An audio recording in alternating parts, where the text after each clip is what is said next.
Hi, and welcome to this live reading from Torch, a Lovelock novel, Book 2 of the Lovelock series by Tricia Copeland, and this is presented by Itsy Bitsy Book Bits. Chapter 1, 25.12.2069, United North States Wanted Bulletin. Gemma Walker, 16, 5 foot 10 inches, 130 pounds, olive skin, dark hair, dark eyes, Asian descent. Wanted for 3 counts of murder. Considered armed and dangerous. If you suspect you've seen her, contact 911 immediately. Last seen approximately 100 miles south of the UNS border with Troy Masterson, Una Incorporated, Glenwood Springs, Colorado. 25.12.2069, United North States Wanted Bulletin. Troy Masterson, 18, 6 foot 2 inches, 175 pounds, blonde, blue-eyed, Caucasian, wanted for 1 count of murder. Considered armed and dangerous. If you suspect you've seen him, contact 911 immediately. Last seen approximately 100 miles south of the UNS border with Gemma Walker, unincorporated Glenwood Springs, Colorado. 26 December 2069. Troy clicked off the radio. Well, happy Christmas to you, too. I'm glad we didn't listen to that yesterday. I rubbed my Lovelock medallion and ID tags hanging around my neck. I couldn't think about the man I'd killed. It would drive me crazy. There's nothing on vaccination centers. Why aren't they distributing the cure? It's been a week. Wrapping his hands around mine, Troy kissed my forehead. They have to clean and retrofit a plant. Scale up. It takes a while.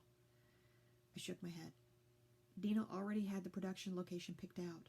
I heard them talking. It didn't need any customization. They should be setting up distribution locations. I don't get it. Hundreds of people are dying every week, and soon it'll be thousands.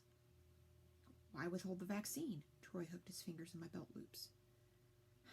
You trust Owen and Dina after what they did to us? After they've refused to share the technology with other countries? No, not on a personal level. They formed Lovelock to develop a cure. Things like this take a while. You'll see. They said they'd send crews to Europe and Asia after the plant was up and running. Aren't we taking a break from saving the world? Pushing up on my toes, I kissed him. Sorry, we are. What's on the plan for today? Leaning over, he scooped a notebook from the dirt. He read aloud all the things we needed to check on, including the water system, electrical grid, and sewer, and things to prep, like the soil for seeding crops. By sunset, we'd serviced all the systems inside the cave. After cooking a rabbit, we ventured outside to inspect the solar panels and water lines. Motion caught my eye, and I dropped to the ground and slid an arrow from my quiver. Hey, he tapped my arm. I thought we could catch some live ones, start raising them maybe. A laugh escaped my lips. Are you chasing them? No, with a net or trap or something. You're really planning for the future, aren't you? I envisioned months in the desert, just Troy and me. Would they come for us?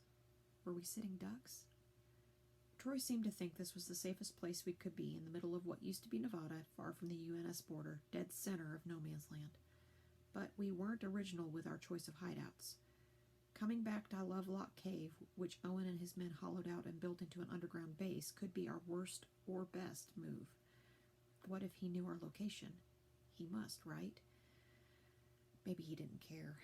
At least one thing seemed probable. The Chinese couldn't extract us from the interior of the continent without being noticed. Perhaps Owen figured he had us right where he wanted us. Gemma, Troy whispered. Are you listening? I jumped as he bumped my leg. Sure, you should probably leave the hunting and trapping to me. Put that on the list. Tonight I'm killing us some food for breakfast. Moving to my knees, I surveyed the landscape. Seeing a jackrabbit hop from one bush to the next, I released an arrow. I want eggs, Troy commented as we jogged to the downed animal.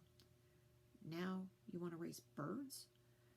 Yeah, we could catch roadrunners. I saw a few of them. They should be easy enough to trap. My eyes filled with tears, and grateful for the darkness, I ignored them. But my brain didn't. Could we ever go home? Back to our pre-second apocalyptic flu epidemic, post-global warming, semi-mandated lives? Having to pick from a handful of appropriate careers or a pool of potential mates didn't sound as bad anymore. I scratched that last notion. The partner pairing thing still scared me just as much as Owen and the Chinese did. I'd ruined everything. Dad sent us to Owen to be safe, and I'd imploded my chance at a semi-normal existence. No, Owen, your uncle double-crossed you. But your sister is alive, and the people with the cure are in power. You're just tired. It'll seem better in the morning. Scooping up the hair, I pointed at the cave opening. That it for the night? I'm exhausted. Troy caught my hand and pulled me to the road. We still need to get our run in. You and the running. You still love me, though. His arms wrapped around my waist. Yes, I do. 1 January 2070. I slammed my hand down on the top of the radio. Still nothing about vaccination centers. What's the holdup? I'm calling my dad. You're not calling your dad. They're fine. Military and first responders, police, and essential personnel probably already got the vaccine. Troy leaned over the fence and scooped up a hair. How can you tell the males from females? When one gets pregnant, we'll be able to feel the babies in her belly. You just need to keep checking every day. Who decides who essential personnel are? I took the rabbit from him and massaged its belly. No lumps yet. We washed our hands and crossed to the roosting pens on the other side of the cavern. Troy ducked inside and checked the nests. No eggs either. I'm sure your Uncle Owen, President-elect Butler, has a list. Exiting the cage, he rolled his eyes. I hate this. The not knowing anything is driving me crazy. 6 months, a year tops, and this will all be over. It'll be like a long, bad dream. 7 January 2070. Okay, I'm officially confused. Troy cut the radio. It's been 3 weeks. They should at least have said something about vaccination centers. Death counts seem to be holding steady, which means they're distributing the antiviral to those that are sick, right? Who knows what they're doing? If all that crap we went through was for nothing, I'm going to be majorly pissed. Troy stomped towards me. Hey, pregnant mama here. Calm down. I held the hair out to him. Fine, but I'm definitely going to need an extra long run tonight. Does the answer to all your anxiety have to be to run? I lowered the mother rabbit into its pen. Maybe there'll be some eggs. If I have to eat rabbit another day, I think I might kill myself. You could always eat one of the MREs. With the crops and animals, we're going to have enough food for 50 people soon. Cleaning my hands, I followed him to the bird coops. Troy opened the pen, and the roadrunners scattered. The meal kits are for emergency use only. We have to be self-sufficient. Is that why I'm hurting my brain to learn electronics, fluids, and mechanics? Reaching in a nest, he produced 2 eggs. Hey, I stroked a rabbit's belly to feel for a pea-sized mass that's supposed to be a baby rabbit. You can learn to hack a computer. Besides, if something happens to one of us, stop. Now you sound like my dad. I can fend for myself. He kissed my cheek. We take care of each other, right? Leaving the eggs in the kitchen, we weaved through a tunnel to our hidden exit. I loved the feel of the cool air on my skin and the calming effect the darkness had on me. My shoulders relaxed and I took a deep breath. Traipsing to the road, we stretched and started to run. At the half-hour mark, we looped around. Cresting a hill, Troy grabbed my arm and pulled me to the ground. Hear that? He signed to me. Holding my breath, I listened but shook my head. With his super senses, it didn't mean anything that I couldn't detect the sound. If he had, we needed to be wary. Staying low, we cut away from the road, stopping every 50 feet to listen. Vehicle engine, he signed. We slowed our pace. The highway passed 18 miles northwest of us, and I wondered if he could hear a motor from that distance. Maybe many vehicles. But what would a convoy be doing this far from the border? My heart raced. Looking for us was the answer. At our next stop, I heard it, a low roar of an engine in the distance, the crackle of tires on asphalt, rocks pelting the hard desert floor in their wake. How many? How far away are they? Can you see lights? Troy nodded. They're slowing down. Chapter 2. Motioning to the cave, he took off. I forced all my energy into my crouch-style run. Even as the crow flies, we were still 5 miles out. But we'd prepared for this scenario. I carried a pack with 2 days of meals, water, and weapons on my back. We never left the cave without them.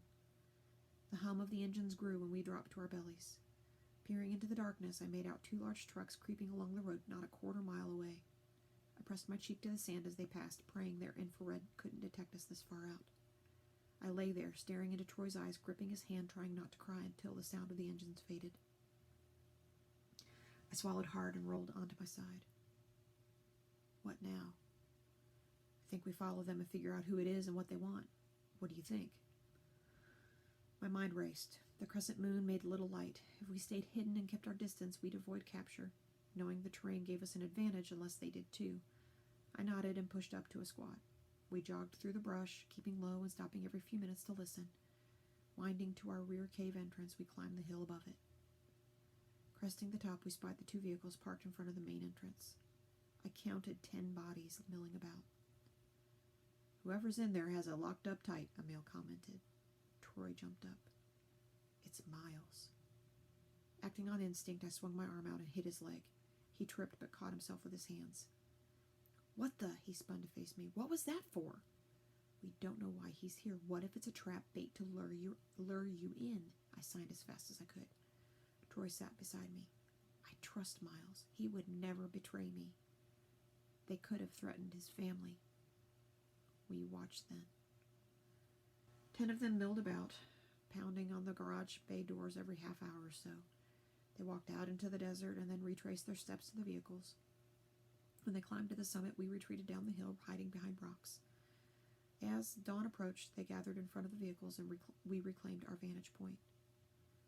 A female stripped off her helmet. What if they're really not here? What if their parents are wrong? What if they got caught? Or her long blonde hair, the way her legs splayed out and she folded them in, and her voice were things I'd never forget. Avia. You're right, Troy whispered. We watched as one by one our former classmates abandoned their helmets. As a brunette released her hair from its tie, my breath caught. Bridge? My heart issued a thud as I remembered my prior abduction. That's Bridge. Remember what she did before? There are a lot of people who want to find us, not just Owen. We have no idea what's going on at home. Troy pointed at them. Those are 10 of our friends. Kids we've known all of our lives. And Bridge was your girlfriend. I slid my phone from my bag. Maybe we should call my dad. And risk it being traced? Bridge realized her mistake. Lying on our stomachs, we listened to them talk about their drive from Oregon and search for us. Around midday, all but 2 drifted to sleep. Hiking to the other side of the mountain, we leaned against a boulder trying to figure out what to do. They'd only mentioned Troy's father and mine, but if our friends had been coerced into this mission, maybe they'd keep up the ruse. Going inside would leave us with only one escape route, but staying outside risked detection by satellites. Ducking into our rear entrance, we opened some granola packs. Troy studied the satellite schedule, and we planned our surveillance and set alarms. Climbing up the embankment, we awaited, watched, and listened for any sign that our classmates had been sent by Owen or marketeers. They didn't use radios or phones, but referenced a book often and seemed to be keeping to the same schedule we did, traipsing out into the desert, up the mountain, and back into hiding. As we finished our second meal at sundown, Troy stowed the plastic in his pack. This is stupid. We have the element of surprise, grenades, guns, and a higher position. So let's just go down there and figure out what they want. If Owen sent them, I think they'd be more organized to have an alternate plan for finding us, backup of some kind. Abandoning my seat, I strode to the opening. We were running out of time. Our ration stash wouldn't last forever. Fine. You talk, and I'll cover you. We made our way up the hill and down to the ledge above the main entrance. Finding a large rock for shelter, I laid out the grenades and extra ammo. Troy inched to the edge, a gun barrel aimed at his friend. Miles? Miles turned to face Troy. Troy, what the heck? You're here? We've been waiting all day. You arrived last night just after 1100 hours. You've been watching us? Where's Gemma? She and a few of our friends have weapons aimed at you. Maybe start with why you're here. Miles and the rest of them spun around, eyes sweeping the mountain. Your dad sent us. Things are bad in the States. Our parents are scared China is going to attack at any moment. So they sent you to hide with us? No, they sent us to figure out how to get President-elect Butler to disperse the vaccine and share it with other countries. They're administering cure doses to young people selectively, but only the military and essential personnel have been vaccinated. Supposedly, the cure and vaccine are expensive to make, so they can't make many doses. So you guys got the vaccine? Military and their families, first responders, and all the immune breeders did. It's like Earth Council breeding rules on steroids. Gemma's dad said the Lovelock team was supposed to make things better, but they've only made things worse. At least when we cooperated with the Earth Council, nobody wanted to blow us up. That Zhao guy is seriously scary. No offense, Gemma. Miles rotated his head, scouring the scape above.